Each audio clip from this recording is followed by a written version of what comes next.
Hello guys, আজকে আমি তোমাদের শেখাবো সেলিব্রিটি টাইপের নো মেকআপ লুক কীভাবে নিতে হয়। তো ফার্স্টে আমি চুলটা ভালোভাবে বেঁধে নিলাম যাতে মুখের ওপর চুল না আসে। তারপর আমি বোরোলিন নিয়ে নিলাম, কারণ কি ফেসটা আমার আগে থেকেই ক্লিন করা ছিল অ্যান্ড ময়শ্চারাইজ করা খুবই দরকার, নাহলে ভালোভাবে ব্লেন্ড হবে না আমাদের মুখে মেকআপ।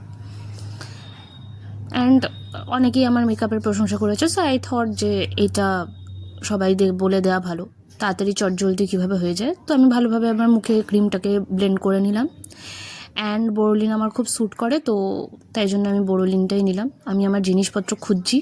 হ্যাঁ, তো অতি কষ্টে আমি খুঁজে পেয়েছি ইনসাইটের কনসিলার, যেটা আমি কাল রাত্রেই ব্লিঙ্কিট থেকে অর্ডার দিয়েছিলাম। অ্যান্ড সেটা আমার যে জায়গাগুলোয় মেচেতা আছে, পিম্পল আছে, ডার্ক সার্কেলস আছে, সেগুলোকে আমি ভালোভাবে কভার করে নিলাম যাতে সেগুলো খুব ভালোভাবে লুকিয়ে যায় আর আমার স্কিন একদম ফ্ললেস লাগে। তো এটা আমার শেডে আমি অর্ডার করেছি, আপনাদের শেড অনুযায়ী আপনারা নিয়ে নেবেন, ঠিক আছে। তো হ্যাঁ, আমার চোখের তলায়, গালে, যেখানে যেখানে ব্রণ, আমার ঠোঁটের আশেপাশে যেখানে একটু ডার্ক শেড হয়ে গেছে আমার, তো সেটা আমি নিয়ে নিলাম। তারপরে আমি পন্ডস বিবি ক্রিম নিয়ে নিলাম। বিবি ক্রিম আমি কোনো ফাউন্ডেশন ইউজ করি না জেনারেলি, বিকজ ফাউন্ডেশন খুব কেকি লাগে আমার মুখের ওপর, সো আমি বিবি ক্রিম ইউজ করি। আর পন্ডস বিবি ক্রিমটা খুব হাই কভারেজ দেয়, অ্যান্ড এটা আমি নামগুলো এই জন্য নিচ্ছি ফর আপনারা যাতে ইউজ করতে পারেন। তো আমি ভূতের মুখে ভূতের মতো আমি মুখে পুরোটা মেখে নিলাম, অ্যান্ড একটা পাফার দিয়ে আমি ভালোভাবে ব্লেন্ড করে নিচ্ছি। তো সেটাই আমি বলছিলাম আর কি। তো যেটা আপনাদের কনভিনিয়েন্ট মনে হয়, আর এটা কোনো প্রমোশনাল ভিডিও হচ্ছে না, বিকজ প্রমোশন করলে আমাকে টাকা এখনও দিচ্ছে না। তো যেদিন টাকা দেবে সেদিন ভালোভাবে প্রমোশন দেবো। এটা এমনি যাদের আর কি দরকার হয়, যারা ভাবেন যে কী মেকআপ করবো বা মেকআপে একদমই বিগিনার, পারেন না কিছু করতে, তো তাদের জন্য। তো ভালোভাবে ব্লেন্ড করে নিয়েছি, ভূতের মতো একদম সাদা করে নিয়েছি মুখটাকে একেবারে ভালোভাবে, ঠিক আছে। ডোন্ট ওয়ারি, এটা তাড়াতাড়ি অক্সিডাইজড হয়ে যাবে আর আমার স্কিন টোনের সাথে একদম ম্যাচ হয়ে যাবে কিছুক্ষণের মধ্যে। হ্যাঁ, তো যেটা আমি বলছিলাম, তো ভালোভাবে অ্যাকচুয়ালি মাঝখানে চলে এসেছিলো, তাই জন্য আর কি একটু ইন্টারাপ্ট হয়ে গেছিলো, বাট ঠিক আছে, মুখে ভালোভাবে ব্লেন্ড করা আমাদের হয়ে গেছে আপাতত। আর দেখতেই পাচ্ছেন ভালোভাবে মুখটা পুরো সাদা ফ্যাটফ্যাটে, বাট ওয়েট, অক্সিডাইজ হয়ে যাবে, চিন্তা নেই। তো হালকা আমরা একটু কন্ট্রোলিং করে নেবো সুইস বিউটির এই ওয়ার্ম প্যালেটের সাথে, ঠিক আছে, ওয়ার্ম টোনের প্যালেট, ওখানে সব ওয়ার্ম ব্রাউন ব্রাউন কালার আছে, যেটা ওইটা। একটা ভালো মোটা ঝাড়ু নিয়ে ভালোভাবে কন্ট্রোল করে নেব আমি কপালের দিকটা, বিকজ আমার কপালের দিকটা একটু চওড়া আছে, তো কপালের দিকটা ভালোভাবে একটু কন্ট্রোল করে নেব। হালকা অরেঞ্জ শেড, সো গালটা আমি কন্ট্রোল করে নেব।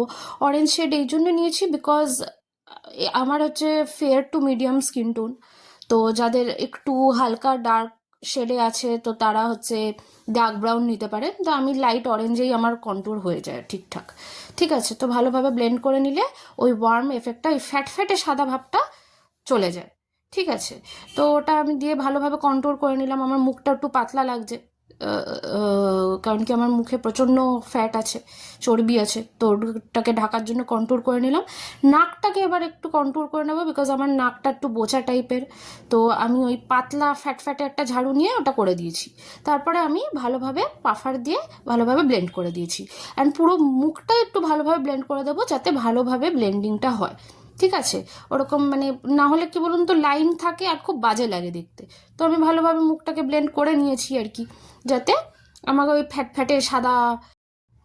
হ্যাঁ, তো ভালোভাবে পাফার দিয়ে আমি ব্লেন্ড করে নিচ্ছি, এখানে দেখতেই পাচ্ছেন। হ্যাঁ, দারুণ লাগছে দেখতে। এবার একটা ওই আইব্রো ঝাড়ুটাকে ভালোভাবে আমি আমার আইব্রোগুলোকে ব্রাশ করে নিলাম। আর আমি ব্রাউন কালারের পেন্সিল দিয়ে কিছু ফিল করলাম না, বিকজ আমার ভুরু এমনি মোটা। আর এইভাবে ভালোভাবে চোখের তলাগুলো একটু ভালোভাবে ব্লেন্ড করে নিলাম। এবার যে কোনো একটা নিউড কালারের পিঙ্ক শেডের লিপস্টিক নিয়ে নিন, ঠোঁটে এরকমভাবে ভালোভাবে ঘষে নিন।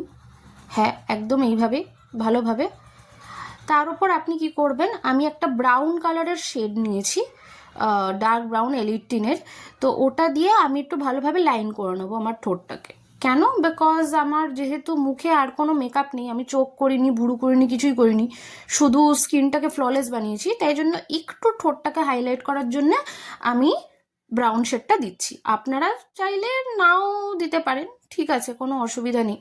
এটা আমার একটু ভালো লাগে, তাহলে ঠোঁটটা শুধু আর কি হাইলাইট হলো, আরও স্কিনটা ফ্ললেস লাগবে।